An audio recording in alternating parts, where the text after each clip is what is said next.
बहुत समय पहले की बात है। किसी गांव में एक बहुत ही गरीब किसान रहा करता था।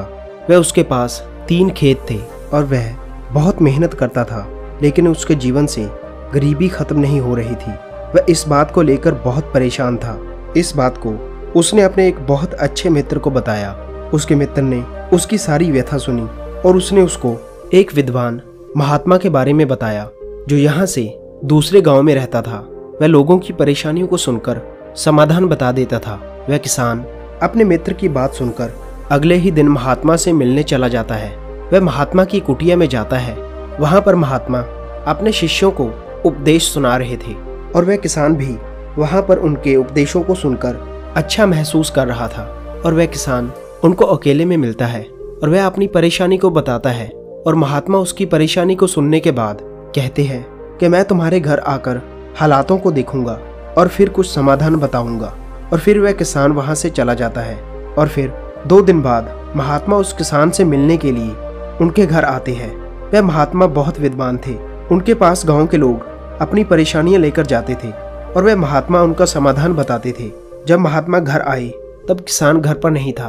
उनकी पत्नी ने महात्मा से कहा कि वह खेत में गए हैं, मैं बच्चों को बुलाने के लिए भेज देती हूँ, आप कुछ देर इंतजार करें।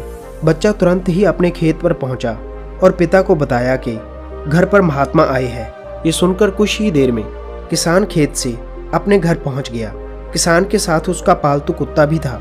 कुत्ता जोरों से हाँफ रहा था। उसकी ये हालत देखकर महात्मा ने किसान से पूछा कि क्या तुम्हारा खेत बहुत दूर है? किसान ने कहा, नहीं, मेरा खेत तो यहीं पास ही में है। किसान ने महात्मा से पूछा कि आपको ऐसा क्यों लग रहा है?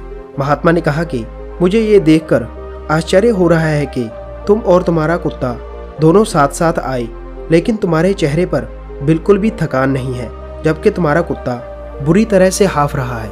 किसान ने कहा कि मैं और कुत्ता एक ही रास्ते से घर आए हैं। मेरा खेत दूर नहीं है, मैं थका नहीं हूँ, मेरा कुत्ता थक गया है। इसका ये कारण है कि मैं सीधे रास्ते से चलकर घर आया हूँ, मगर कुत्ता अपनी आदतों से मजबूर है। महात्मा ने पूछा कि कैसी आदत? किसान ने बताया कि ये कुत्ता दूसरे कुत्तों को देखकर भौंकता है, उनके पीछे दौड़ता है और वापस मेरे पास आ जाता है। ऐसा ये बार बार कर रहा था। यही वजह है कि घर आते आते ये थक जाता है।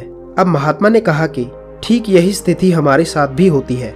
हम एक लक्ष्य बनाकर काम नहीं करते, बार बार अलग अलग चीजों के लिए हमारा मन भटकता है।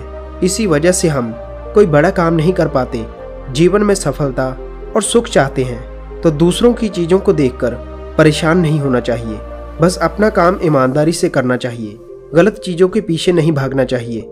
महात्मा ये कहकर वहां से चले जाते हैं। सो दोस्तों, हमें भी इस कहानी से ये शिक्षा लेनी चाहिए कि हमें अपने कार्यों में मन लगाकर काम करना चाहिए।